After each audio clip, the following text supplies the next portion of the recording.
Barbara. I'm Cheryl. And I'm Naima. We're three Black moms.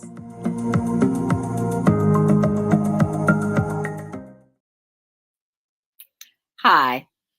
Last week, when we were talking about our children and their first jobs, one of us used the word gypped when the word we should have used was cheated. And it prompted a conversation after the show about that word and other words that we use unknowingly without realizing that they have a racist history. Specifically, gypped comes from the word gypsy, which is also a racist term for the Romani people, many of whom were killed along with the 6 million Jews in World War II under Hitler. And the Romani people have come under a lot of derision and racial hatred. And that's not the only word. Obviously, we all know about the N word. And there are a lot of terms that we've recently come to realize are actually racist. And maybe we should start thinking before we say these things. I teach a reporting issues of diversity course in the journalism department at Emerson College here in Boston. And part of our curriculum is code words and racist terms. And among those terms are peanut gallery, cakewalk. Let me think. What are some of the other ones that have racist connotations? Paddy wagon, to Jew someone down, even though I don't know very many people who use those words. Indian giver.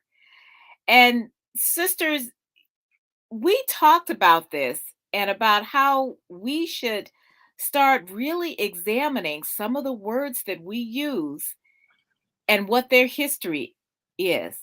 For instance, paddy wagon is racist against Irish people because that was the term, and you still hear people say that to, and when they when they mean to say police wagon, Or patrol wagon. or patrol wagon for all the people that used to say, well, when the Irish get drunk and they would pick them up in the paddy wagon. Peanut gallery. Well, that is where Black people were consigned to in the movie theaters, up in the peanut gallery. And recently, a substitute teacher, told a student, and I don't remember if it was in Ohio or Indiana or somewhere, told a student, a Black student, to get his cotton picking hands off of something. And defended herself saying, well, I've always said that, and didn't think of it still was always wrong connotation of cotton picking hands. So what are some of the things that you guys didn't know were racist, but after our talk said, oh, maybe we shouldn't be using those words? You know, I never thought about cotton picking, but that was common too, and it never occurred to me. Get your cotton picking hands off. Yeah, you know, we heard that a lot. And, you know, I can think of a lot of things. Of course, that word gypped. I mean, that is quite common. Yeah.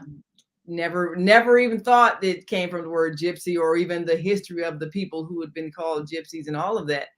And I know as a teacher, we used to tell kids to sit Indian style, which later we started saying sit cross-legged or crisscross applesauce, because we recognized, in fact, I had a younger teacher actually correct me in having the kindergarten Indian style. You know, this is back when I was teaching full time. But I will tell you also, I had a little bit of an argument with one of my senior students when I was teaching the high school. Now, he was white, he was in a band, and he wanted to insist upon saying the word nigger.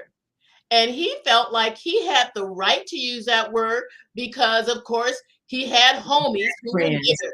And I'm telling you, this student would just argue with me, and I told him the basis of where that word came from, that that was a derogatory term, and you cannot, that is not a word that you can redeem because you have a bunch of Black friends and all you all sitting around saying it freely, and you're thinking, I'm free to say it too.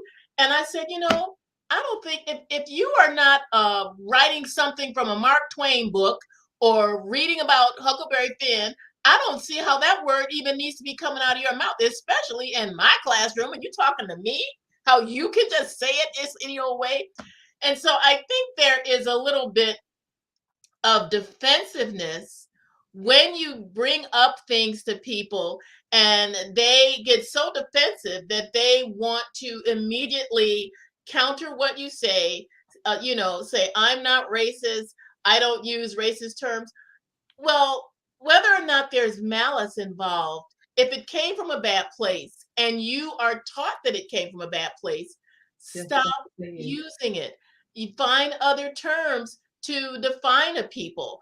I remember having a conversation with a friend who said there's like Oriental. Oh, there's nothing, I heard that a lot too. Don't call Asian people Oriental. There's nothing Oriental except food and houses. You can say, oh, an Oriental. And rugs. Yeah. But a lot of people don't know that is also offensive. Considered derogatory. They just don't know. And Barbara, you and I both have white husbands, and yeah. biracial. Oh, my husband forbid that when we got married. That word is forbidden in our household. We are not saying that. That's not even a conversation in our household. But one of the things that came up is the word mulatto, which is offensive. And I remember trying to tell someone when I worked at the Globe not to use that word in a story. And the person got up and went and found someone else who was biracial and said, oh, they use it, so it's okay. Well, you know what? If it is offensive, it is offensive. And my daughter used to use it, and then she kind of learned the history of it, and then she stopped using it because she wouldn't hear it from me. Yeah. Like, what do I know? I'm not mulatto. What do I know? But I do know history. And there's a lot of things that once we know the history of it, even, because we're such an ableist society, that we don't even know that some people are offended by saying somebody is confined to a wheelchair. No, they're not confined by a wheelchair. The wheelchair is a tool that they use.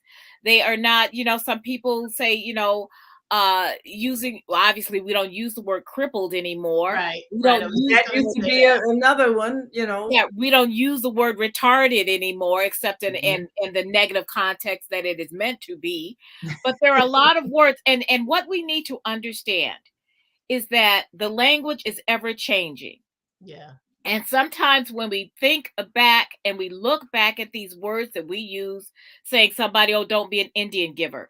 Well, I was that in 2 semesters that I have taught there, my students were not even familiar with that, but they did not.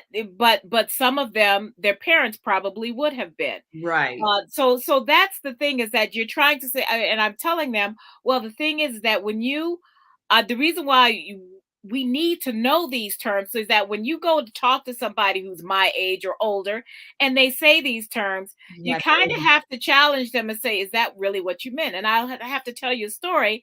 When I lived in Broken Bow, Nebraska, and guess how many Black people were there? Well, there were none when I left there were none. So when I went there, and I had a good friend who took me to her grandmother's house, and we were sitting there and we were eating. She had brought out a bowl of nuts, and and they were very nice people, very nice. And then she said, "Oh, where are the nigger toes?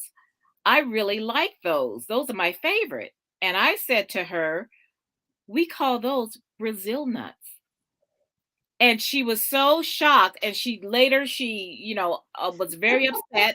And she told my friend, she said, "Oh, I think I insulted your friend," because I don't think, well, one, they had never known anybody Black. Yeah. And then, but part of their words were the things like that. And the word, now we grew up saying, eeny, meeny, miny, mo, catch a tiger by its toe. Well, substitute that word tiger for something else, and you'll know what it used to be. Right, right, And right. then you understand why they say, if he hollers, let him go.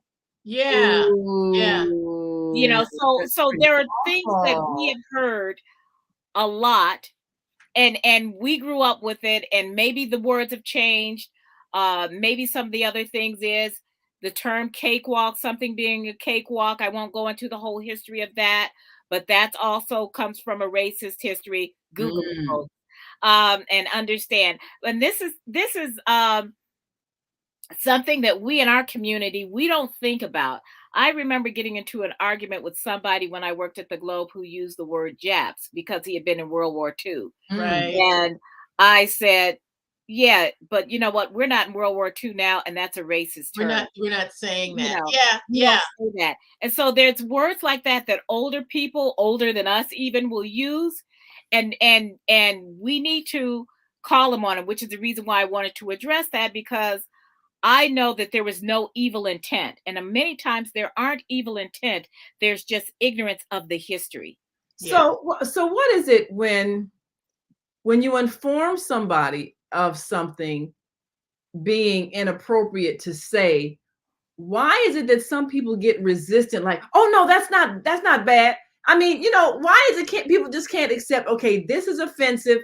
Now that I know, let me just not say it again. What is it inside of people that makes them not want to acknowledge once they've been informed that something's offensive to somebody, anybody? If anybody's offended, it should mean, okay, I won't say it again. What makes people resist changing when they're told that something they've said is offensive? What You is want it? the simple answer? I would just say sin. The people are so self-absorbed and insensitive to others' needs that there is a refusal to being corrected. And some of that really is just plain old self-righteousness. If But someone corrects you about a term that is offensive to a people and you are resistant to wanting to change, that is because that little thing inside of you does not want to admit that you are wrong. Yes, we used to say stuff back in the 20s before either of us were born. And yes, they have certain words. I remember, and this was a long time ago, but we had a friend who had been in the Vietnam War. And it was during our prayer time at church. And he, before taking communion, he wanted to stand up and confess that he had used racist language in describing Asians when he was in Vietnam. And he kind of went down, I'm not going to repeat them because they are offensive, but he kind of went down the list in saying that All the and words. asking the Lord to forgive him because that is how he thought, that is how he referred to those people. But then, of course, we had some Vietnamese come and live in our community, and these were people who told him that's offensive. And he accepted that and repented of that. So it is all about being willing to be sensitive to someone else's feelings, whether or not you understand it or not, being willing to learn from someone who is going to correct you, being able to listen and be accountable, and doing something with that knowledge after you have seen it. Like, don't go into a family, setting, somebody pops off one of these words and you don't say anything because you now know that this is really a bad word, and you may be intimidated. You don't want to correct anybody, but that is how we see changes in our society. When you are willing to step up and do the change yourself and be willing to correct others. I think maybe sometimes if people get defensive because you call them out publicly, if you think that might happen, maybe you can tell them privately, and then they maybe can privately apologize or whatever the case may be. If you feel like they're going to be too defensive, if you embarrass them and say, "I can't you say so and so and so," but you still have to. But you're right, you do have to inform people because sometimes they don't know. And you know, sometimes it is unintentional. But you know, one thing that I've noticed a lot of times when people, when they don't want to let something go, they come up with reasons why the other people shouldn't be offended. Like Yeah. a lot of sports teams, you know, when as we raised our consciousness about indigenous people, and some of the names of sports teams indigenous people found offensive, they had to fight tooth and nail to get those names changed. Okay, yeah, you're going to spend some money to change some emblems, but so what? You don't, you, I mean, people, And the thing is, dignity is more important than whatever few little dollars you got to spend to change a logo, you know, and a and name. the thing is that people would point to tradition as a, you know, and I've written columns about this when I was writing at a paper about this, or I said, well, technically I don't have a dog in this fight, but you know, it's Mhm. still wrong. Right. And people will fight. The Washington football team, they were fighting about an 80-year tradition. What 80 years. Redskins? They didn't Yeah, want to well, they're not that anymore. They're going in a new direction finally. how many years did it take for them to finally Over 80 years, and they fought that. I says, what about the indigenous people who were here before any of us were here, and about their tradition, right? you know, and about their feeling of humanity? And I think we use racist terms against different ethnic groups and religious groups, because if you dehumanize that person, then you don't have to feel what they feel. Right. And that's and so when you use terms and or if or and sometimes when you need to correct someone, you can use it as part of the conversation, as in, well, actually, I think what you meant is this. I'm not sure Yeah. you understand the historical meaning of Yeah. that word. And then they are not embarrassed Yeah. because, Right. you know, because people say, well, I'm not racist, because as we well know, some people are more worried about being called racist than being racist. Right. Like Right. being called racist, and you have to assure these fragile human beings that, oh no, I don't think you're a bad person, because you know, because if you're being racist, you're a bad person.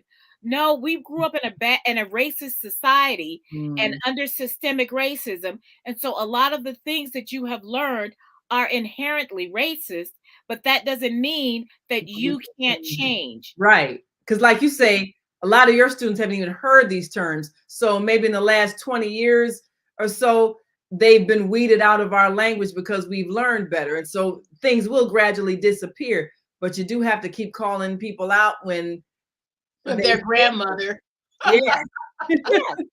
It's like peanut gallery. You know, one of my students said, my mother said that all the time, and I just thought it was just a stupid term, but never even thought about it. But see, now when they go back, they'll say, do you know where that comes from? So, and that's the point of Now, education. now was that you know, black people had to be relegated to the balcony To and the balcony. and And they that's what they used to call the peanut gallery. now is that why do they call that? Because they were eating peanuts up there, with throwing peanuts. What how did peanuts Well, get the in? whole thing with peanuts and watermelon and a lot of other things with blacks is all, that's a whole nother conversation Yeah, about like, get your our cotton picking history. hands off of that. But the thing is that, yeah, cotton picking hands. Yeah. But the thing is that they relegated them up there, the worst seats in the house, because Mhm. movie theaters, like every place else, was segregated. Segregated. So Yeah. when people so talking about, you know, I don't want to hear from the peanut gallery, that's from, you know, the cheap Oh, seats, the view from yeah. the cheap seats, and we don't want to Mhm. hear you because your You're opinion isn't inferior. Your important. opinion doesn't matter. Yeah. Yes, exactly. And that's exactly the way we use it. And so Mm. you And have I to think think about that. Yeah. And I think Wouldn't also reckon on that. people have to realize that sometimes people will say things innocently, which is why you don't jump all over them. But it Right. is the kinder thing to correct them, like you said, Naima, pull them aside Mhm. privately So, and did say, you know you that that know, that actually word means? really came from blah, blah, blah, blah. And it's not a nice word to use. Maybe you could, as you said, Cheryl, maybe you meant this, or you could Yeah. say that. And then the person is not feeling defensive for having Yeah. said something wrong. It's just like if you go to another country and you are real quick Mm. to say certain things that may be an offense to that group, which is why they give you Yeah. little books about what kind of things to say, what kind of signs are not acceptable. I think we've had more than one president go to another country, make some kind of symbol with his hands, not realizing But that in that that means something country, different. that was offensive, Yeah. and you can't do that. That might be a-okay to say here in the United States, but you can't do that somewhere else where that has a totally different meaning. So there's nothing wrong with educating yourself and finding out, and that's part of the that's probably the bottom line of learning how to care for other people, love other people, and be sensitive to other people. The whole thing about walking a mile in someone else's shoes has meaning in being able to be sensitive to someone else where you may not be offended by something, but if it hurts someone else, you want to be caring and uplifting to that person. That's true. That's true. And like you say, people don't like to feel like they're being called racist, and they get so defensive and they get focused on defending themselves as opposed to hearing what you're saying, right, and understanding that they need to use different language. And So we not all all know things that are said in malice. and well, this is the thing, is that we all know that once you become defensive, you're you not stop listening. Yeah. You Yeah. stop listening because you're busy Defending. defending yourself and feeling embarrassed. Yeah. So, like I said, we talked about it afterward because it stuck with me. And I says, okay, let's not, go off into that tangent. But this is the thing, is that when we know better, we do better. Yeah. Said Maya Maya Angelou. So Absolutely. may she rest in power, Absolutely. because she left us with so much wisdom. And this is the thing, is that we are not accusing people of someone. We're just saying, oh, you know what? That's probably what you don't want to use. Maybe somebody else uses Eskimo, but I learned that the word is actually Inuit, and that many people who are Inuit find Eskimo to be offensive. And Mm. and maybe some people like saying indigenous, some people like saying Indian, some people like saying, Native Americans. What you can always do, ask, Ask. What do you prefer to be called? what do you prefer to be called? That's the best way. And then that way, you're not going to offend that person. Yeah. Which reminds me of a funny story with my mother-in-law when I first met her. She said, well, what should I call you? Should I call you Negro or colored? Because she wanted to say and do the right thing. And I said, well, you can call me Barbara. That's cute. Well, we've got to go. But if you have used any of these terms that you heard, now you know to stop. And if you need to And remember what they are, just replay the tape and listen and take notes so you know what not to say, and find other ways to describe what you're really trying to express so that you don't unknowingly use an offensive term. And I would just quickly suggest, go online and Google code words and Google racist terms Mm. and do a little reading. And you will find that a lot of our common language has very dark history. And the Yeah. more you know, the more you will see that there are substitutes for a lot of things, because our whole point is to uplift each other. Absolutely. Our whole thing is to uplift each other. Well, we've got to go. Make sure you subscribe to our YouTube channel and like our Facebook page, Three Black Moms. Join us again next week, 5 p.m. Central, 6 p.m. Eastern, and then again at 6 p.m. Central and 7 p.m. Eastern, right here on Facebook and YouTube. And subscribe and follow our social media pages. Until next time, I'm Naima. I'm Cheryl. I'm Barbara. We are Three Black Moms. Bye.